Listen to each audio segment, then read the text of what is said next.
Okay, welcome everybody. We're here for a live chat tonight with Assemblyman John Wisniewski. He's chairman of the Assembly Transportation Committee, and he has also just introduced a bill that would raise the state gasoline tax by 25 cents a gallon to help pay for fixes to the state's aging roads, bridges, and rail systems that come to a cost of about $300 a year for the average motorist.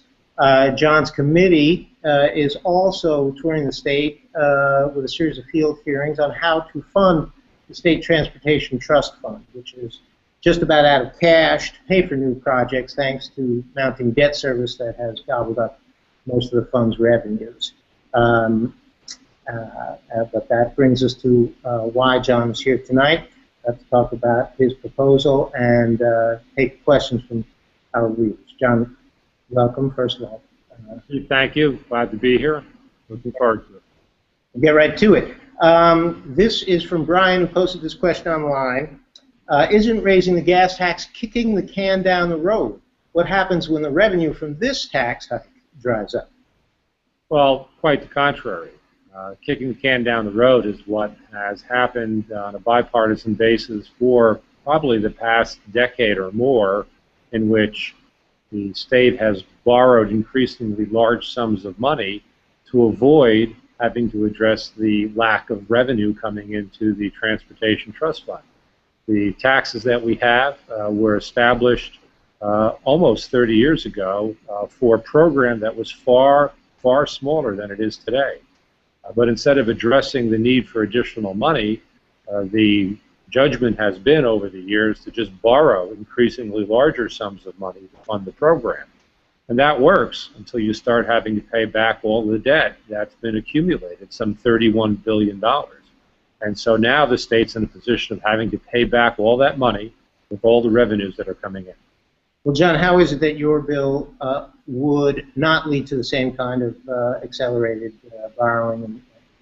The legislation I proposed would raise $1.25 billion a year in new revenue, but one of the important elements that is in a separate piece of legislation, it's a constitutional amendment that would make sure that the program, the annual spending, is adhered to for a number of years. Right now, whatever one legislature does this year can simply be undone by the next legislature.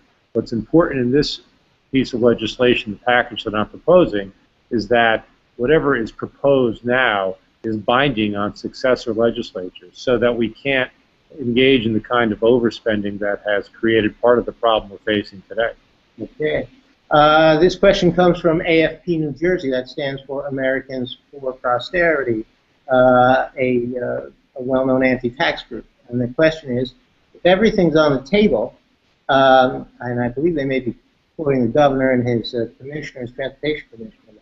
But in any case, do you have a plan to cut New Jersey's $2 million per mile cost of its highway system? That, according to the California-based Reason Foundation, is the highest cost per mile for a state highway system nationwide.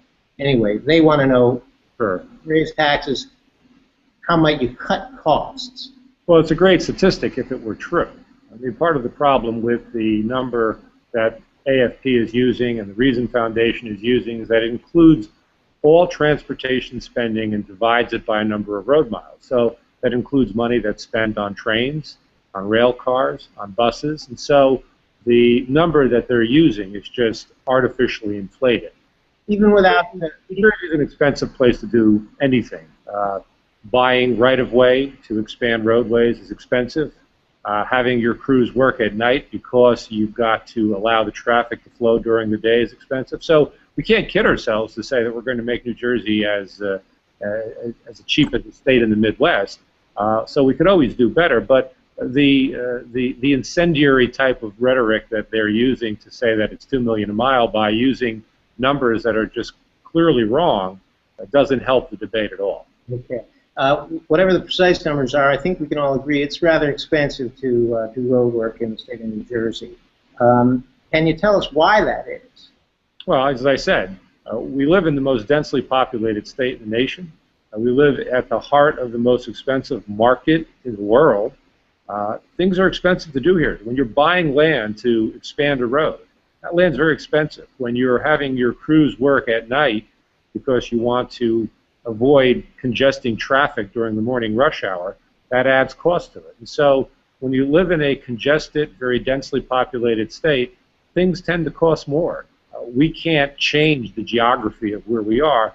Can we work smarter? Sure. Can we find ways to economize? One of the things I've proposed is looking at how we can consolidate our various transportation agencies under one roof, maybe saving money through that.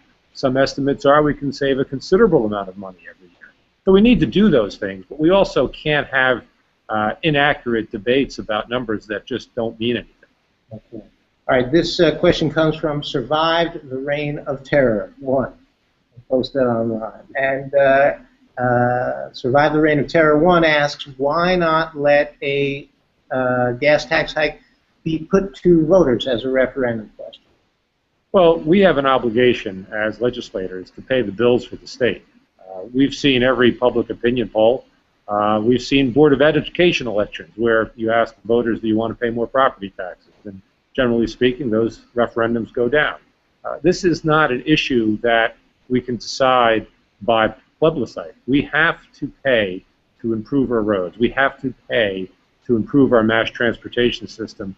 If we don't, we commit an act of political malfeasance because our economy is so desperately dependent on our transportation system. We will lose jobs by not investing. So it's incumbent upon everybody who holds elected office to understand what their responsibilities are. And our responsibility is to make sure there's enough money to fund our transportation system.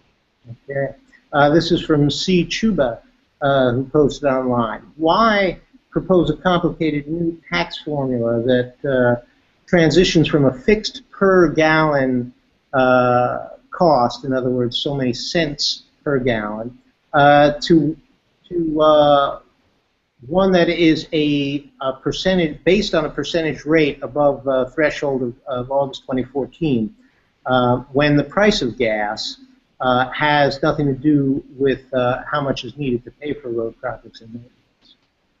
I'm not sure I understand the question, but let me take this stab at it. This is not a complicated new formula. What I propose is increasing the wholesale petroleum gross receipts tax that is currently assessed on petroleum products at a wholesale level.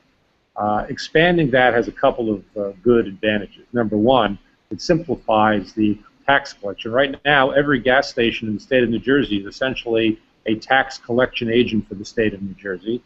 It adds a lot of cost to the system, and when people are talking about we ought to simplify and economize, that's one way we can do it to make sure that the state's getting all the money it needs, being collected accurately, and much more efficiently. So this is not new, and it's not complicated. It's rather simple.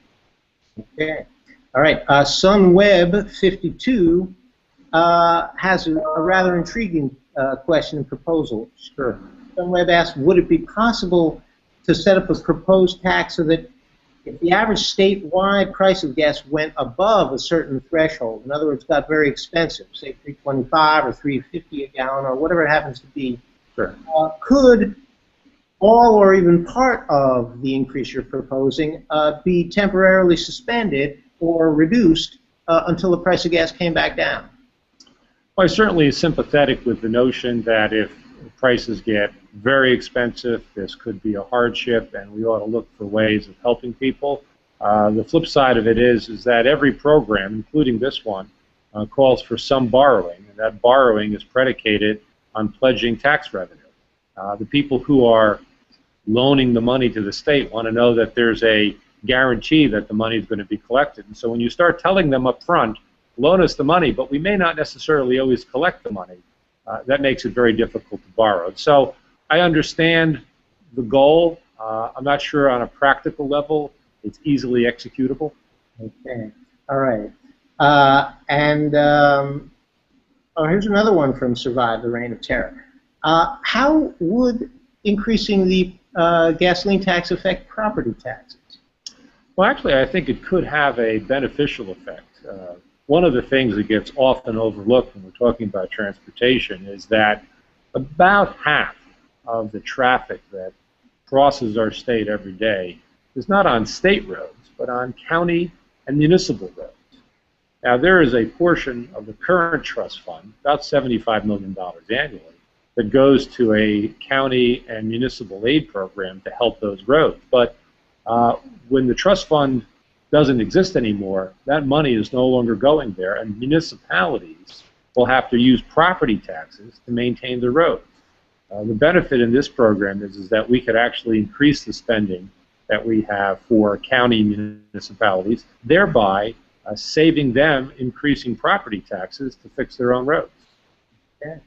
And here's the last question we've got lined up for you is from No Professional Polls. And I don't know how serious the question is, but it's a good one. Does proposing a 25-cent hike in one of the most sensitive taxes in the state mean that you've given up any hope of running for governor?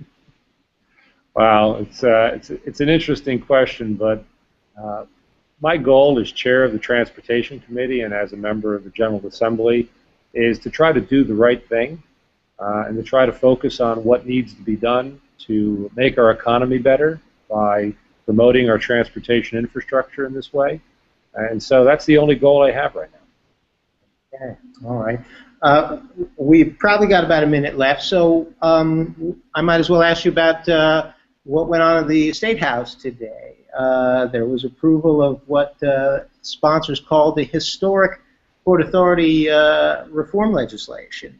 You yourself have a Port Authority bill in that would go much further than today's measures by restricting some of the powers of the governor over these.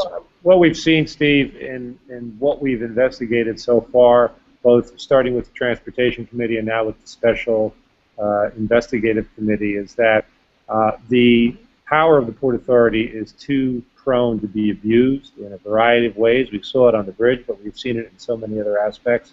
One way to make sure that can't happen is to invite in different viewpoints. And so my proposal involves having different appointing authorities, not having everything appointed by the governor. I think having that diversity of opinion will help rein in the abuses of power, but also provide a diversity of opinion where other ideas can be heard and carried out. The proposals that were voted on by the Assembly today means that similar bills have now gone through 4 legislative chambers. They are now poised to be signed by the respective governors in each state. I don't know what either governor will do. If they sign it, it'll become law. But we have to recognize that these are just baby steps in ultimately fixing an agency that its own internal report has called dysfunctional. A lot of work left to be done. It's not going to happen quickly, but it's work that deserves to be focused on. Assemblyman, I'm going to put you on the hot seat one more time and ask, did you vote for the measures today? I did. Look, I certainly had a different approach and continue to think we still need to go for a much more comprehensive reform. But this whole process in investigating the Port Authority started with a very simple act of the Port Authority ignoring OPA requests, public record requests. And so if we can make the Port Authority more responsive in the short run, that's a good thing. My concern, obviously, is that many people will view this as the reform, as the solution to the problem of the Port Authority, which it's not. There's still much more to be done. Okay, all righty.